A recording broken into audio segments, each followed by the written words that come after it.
என்னதான் இந்த எஸ்எஸ்கேவுக்கு நம்ம கௌதம் கிட்ட தர்மடி விழுந்தாலுமே கூட திருந்தவே மாட்டார் போல் இருக்கு. அந்த மாரி தான் ஒவ்வொரு விஷயமே நடந்துட்டு இருக்கு. இந்த இடத்துல இப்போ எஸ்எஸ்கே இருந்துட்டு ரொம்ப பெரிய தப்பு பண்ணிட்டு இருக்கான். அதாவது ஒரு குடும்பத்த கடத்தி வச்சது மட்டும் இல்லாம கொல்றதுக்கு மிரட்டிட்டு இருக்காங்க அப்டின்ன உடனே கண்டிப்பா யாரா இருந்தாலுமே ஸ்டெப் எடுப்பாங்க. அது எவ்வளோ பெரிய ஆளா இருந்தாலுமே கூட இந்த இடத்துல எஸ்எஸ்கே தப்பிக்கிறதுக்கு வாய்ப்பே கிடையாது. இப்போ நம்ம கௌதம் இது எஸ்எஸ்கேவுக்கு ஒரு சரியான ஆப்ப குடுக்குறது மட்டும் இல்லாம, என்ன எஸ்எஸ்கே நீ இப்ப நான் பண்ண காரியத்த எல்லாத்தையுமே நான் வீடியோ எடுத்துட்டேன். இந்த வீடியோவ பார்த்தீங்கன்னா, அப்பதான் உங்களுக்கே தெரியும். நீங்க என்ன பண்றீங்க? அவங்கள மாலை, மரியாதை ஏன் ஒரு பல்லாக்குல வச்சு கூட தூக்கிட்டு வாங்க. நேரா இப்போ அவங்கள கூட்டிட்டு நீங்களே அந்த இடத்த எங்க பேருக்கு ரெஜிஸ்டர் பண்ணி தரணும். இல்ல அப்டின்னா, இந்த வீடியோ லீக் ஆயி நீ ஜெயிலுக்கு போறது உறுதியாயிடும்பா. நீ அத பார்த்துக்கோ அப்டின்ற மாரி சொல்லி எஸ்எஸ்கேவுக்கு நம்ம கௌதம் சரியான ஒரு பதிலடிய குடுக்குறாங்க. ஏன்னா, நம்ம கௌதமும், இலக்கியா அந்த மாரி பிளான் பண்ணி வேற மாரி இப்ப என்ன பண்ணிட்டாங்க. அதுக்கு முன்னாடி என்னவெல்லாம் நடக்குது அப்படின்னு சொல்லிட்டு பார்க்கறதுக்கு முன்னாடி, இப்பதான் நம்ம சேனலுக்கு ஃபர்ஸ்ட் டைம் வரீங்க அப்படின்னா, கீழ இருக்க சப்ஸ்கிரைப் பட்டன பிரஸ் பண்ணிக்கோங்க.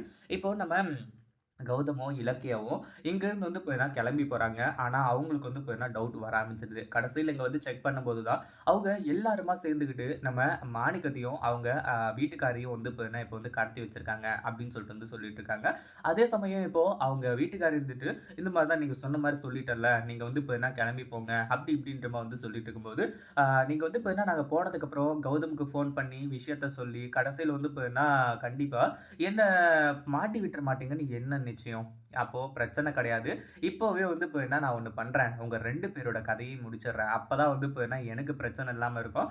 நீங்க அந்த கௌதம்க்கும், இலக்கியாவுக்கும் அந்த இடத்த ரெஜிஸ்டர் பண்ணியும் குடுக்க மாட்டீங்க. பேசாம நீங்க 2 பேரும் போய் சேர்ந்துருங்க அப்படின்ற மாரி சொல்லி, இந்த இடத்துல இப்போ அவங்களோட கதைய முடிக்கிறதுக்கு பார்த்துட்டு இருக்காங்க. அந்த ஒரு நேரத்துல நம்ம கௌதமும், இலக்கியாவும் அங்க நடக்கறது எல்லாத்தையுமே வீடியோ எடுக்கிறது மட்டும் இல்லாம, அவங்க 2 பேரையும் காப்பாத்தணும் அப்படின்னு சொல்லிட்டு இப்போ முடிவு பண்றாங்க. காப்பாத்துனதுக்கு அப்புறம் தான் இந்த எஸ்எஸ்கே கிட்ட அந்த ஒரு வீடியோ எல்லாத்தையுமே காட்டுறாங்க. நீங்க என்ன பண்றீங்க? என்ன பண்ணுவீங்களோ, ஏது பண்ணுவீங்களோ அது எனக்கு தெரியாது.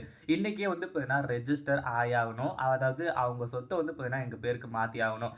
உன்னால தானே இது எல்லாமே முடிஞ்சுச்சு. நீ ரெஜிஸ்டர் ஆபீசர் கிட்ட பணத்த குடுப்பியோ, இல்ல அவர்கிட்ட கால்ல விழுந்து பேசுவியோ, என்ன வேணாலும் பண்ணிக்கோ. பிரச்சனை கிடையாது. ஆனா இந்த இடம் எங்க பேருக்கு ரெஜிஸ்டர் ஆவணும் அப்படின்ற மாரி சொல்லி, இந்த இடத்துல சொல்ல ஆரம்பிச்சுறாங்க. வீடியோ பார்த்த எஸ்எஸ்கே பயங்கரமா அதிர்ச்சி ஆனது மட்டும் இல்லாம, அவ்வளோதான் நம்மள முடிச்சு விட்டீங்க போங்க அப்படின்ற மாரி சொல்லிட்டு, கடைசியில இப்போ பல்லாக்கு அது இதுன்னு சொல்லிட்டு ஏற்பாடு பண்ணி, நம்ம மாணிக்கத்தையும், அதுக்கப்புறம் அவங்க வைஃப்பையும் அதில ஏத்தி உட்கார வச்சு, ஊரறிய பேண்டு, நாதஸ்வரம் அப்படி இப்படின்னு சொல்லிட்டு வச்சு, அப்படியே கூட்டிட்டு நேரா இப்போ ரெஜிஸ்டர் ஆஃபீஸ்க்கு போறாங்க.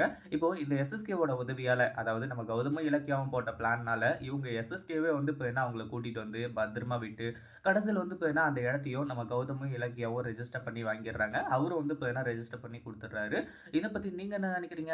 இந்த மாரி நடந்தா எப்படி இருக்கும்? அப்படின்றத கமெண்ட் பண்ணுங்க. இந்த வீடியோ புடிச்சிருந்தா லைக் பண்ணுங்க, ஷேர் பண்ணுங்க. இப்பதான் நம்ம சேனலுக்கு ஃபர்ஸ்ட் டைம் வரீங்க அப்படின்னா சப்ஸ்கிரைப் பண்ணிக்கோங்க.